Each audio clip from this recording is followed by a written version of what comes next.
Hello guys, and welcome back to the channel. So now guys, he is still trying to justify it nearly a year after events, because of course he knows that the whole thing was a sham and a fraud. Guys, I bring you this: why I did not use military to overrun 2019 general elections. And it's Mallam Buhari, of course, saying this. So he is now claiming that he did not use the military to overrun an election that was the most militarized that Nigeria has ever experienced.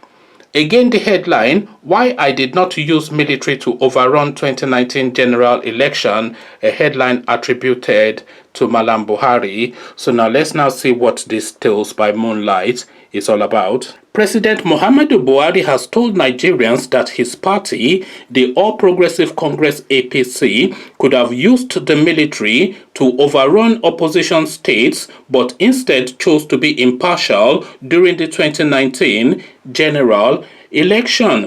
Buhari said this when governors from the northeast met him and the vice president, Professor Yemi Osinbajo, at the State House on Monday. According to Buhari, his administration wanted to show Nigerians that it is humane.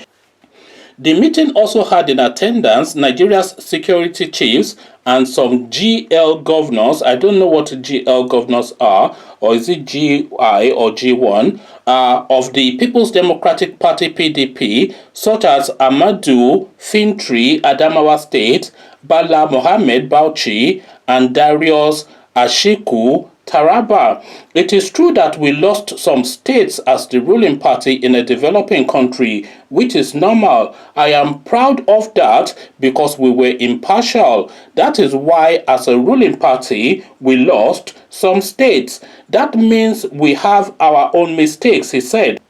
Some of those who defeated us are sitting here. We are a developing country, but we respect our country. Otherwise, with the use of army, the police, and the rest of them, we could have overrun you. We just wanted to show that we are humane and we are Nigerians. We will continue to do our best, Buhari said. Buhari further explained that before the election, the APC went round the country and apologized to Nigerians for not doing better, but we are doing our best. I think Nigerians believe us. Buhari expressed gratitude to God that Nigerians understood the APC government and voted it in the last election. The main opposition PDP claimed most states in the southeast, south-south, won a few states in the north-central and northeast in the last elections. So this is one of the most ludicrous things that I have ever read. So let's just unpick what this guy is saying. So let's just so we pick it up from here. It says APC could have used the military to overrun the opposition state, but instead chose to be impartial during the 2019 general elections. So a complete lie all the way through. The military was used to overrun that election because it was a heavily policed and militarized election. There was armies everywhere. There were security personnel all over the country intimidating people that were trying to cast their votes. So it was a heavily policed election, the most policed that the Nigerian state has ever experienced. So that's a categorical lie right there. But the other thing is, he's saying they could have used the army to overrun the election. So why would you say you could have used the army to overrun the election in a democracy, as though that was an option, as though that was a possibility that was open to you, and as though the army, the Nigerian army, was your own personal army at your behest? So he is now patting himself on the back that he did not use the army to intimidate people, which was exactly what he did. So he's effectively saying he could have plotted a coup against democracy, but in his own mind, he did not plot a coup against democracy because, of course, if you use the army to overrun the election, that is effectively a military coup. So he's saying he did not plot a coup against democracy, but as policed as that election was, he actually did plot a coup against democracy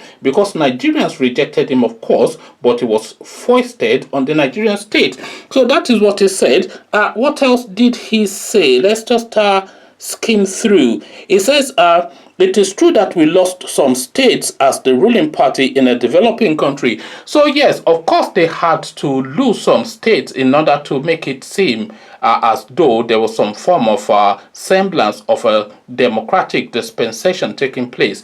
Because of course he could not have claimed that he won all of the states in the entirety of the country.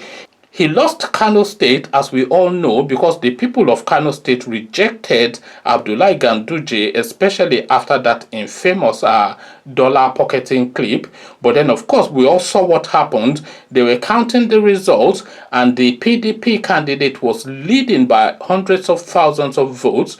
The INEC then paused the results, and then they said they are going to relook at it again, and then suddenly they told us that Abdullahi Ganduje was the governor. And then of course there was no coming back from that, because it's a fait accompli. You go to law and you will meet Tanko Mohammed there, and he will just tell you to get out. And the thing repeated all the way through. The Ekiti State election that brought Fayemi in, it was almost 1-for-1 for the electors and the security personnel. There was such a heavy presence of security personnel in Ekiti State, to the point that a security personnel could be escorting its individual voters to the ballot box without him having to repeat and go back and pick another one, because they virtually outnumbered the voters in Ekiti State, and they just steamrolled Fayemi into Ekiti State. So that was a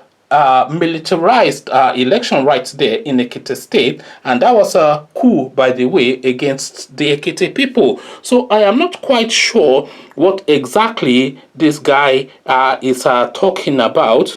He went on to say, APC went round the country and apologized to Nigerians for not doing better. Well, I must have missed that, because I heard no word of apology from this guy for bastardizing the whole country and turning it into like a virtual hell place with his tribesmen running riot, and the poverty capital of the world, and his incompetence, etc. So he did not apologize for any of these, and there was no way. Let's use Kogi State as an example. Yaya Bello we're talking about.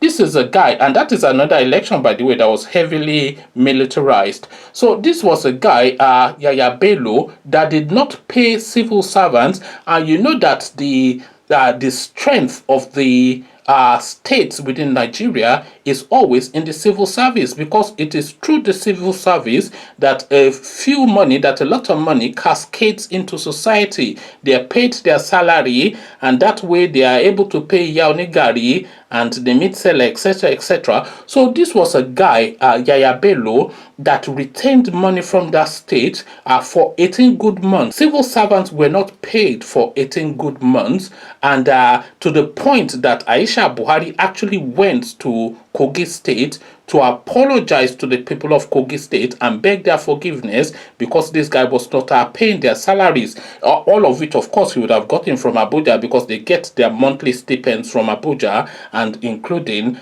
his internally generated whatever it is that is able to generate internally. I'm not expecting Yaya Bello to be able to generate much internally, because he of course is a dunce. And Kogi State, by the way, is where Ajaokuta, that are still juggernaut, is placed. So it's a wealthy state, rich in resources, but then of course dumb in ideas as far as the governor is concerned. So this was a state that the whole of that state was turned against this element called Yaya Bello, but they told us that they won the election anyway. There's absolutely nothing that the Kogi State people could do about it. Heavily militarized again, to the point that what is his name? The comical guy, what is Senator Dino Melaye? He lost one of his relatives to this election. Who is that lady? Natasha or something, that pretty lady, the mixed race lady. She was held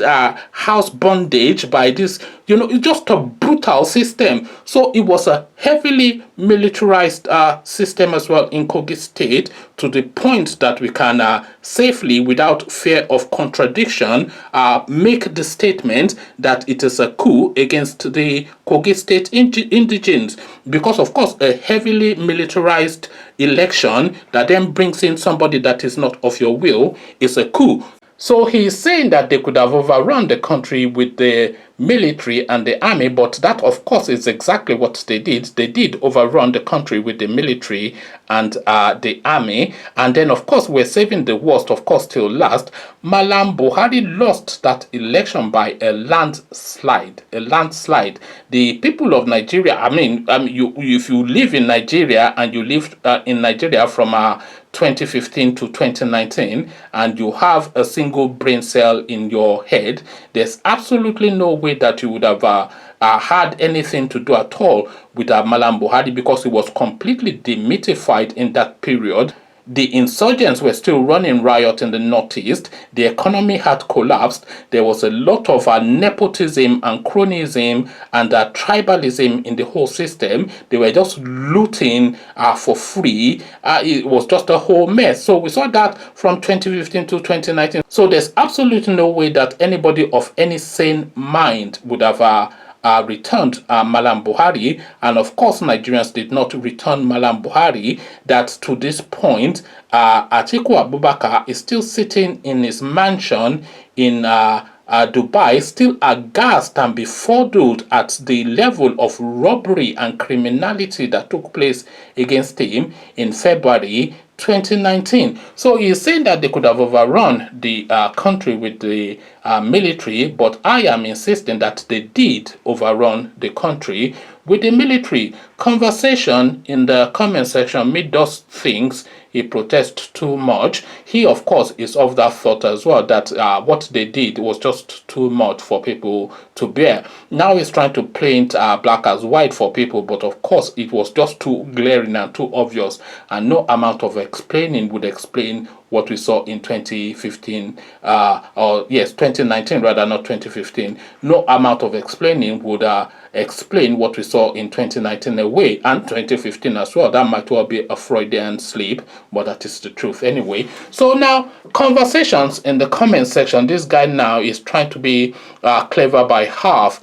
Click on the red subscribe button so it turns gray. The bell button notifies you every time I drop a new video. Click on like as well, because that helps with the YouTube algorithm. Once you've done the clickings, come join me then in the comment section. Come tell me what you're making of this boju that Mallam Buhari is attempting to use to pull the wool over the eyes of Nigerians. So I'll leave you here. Carry this conversation on with you in the comment section, but here I say peace.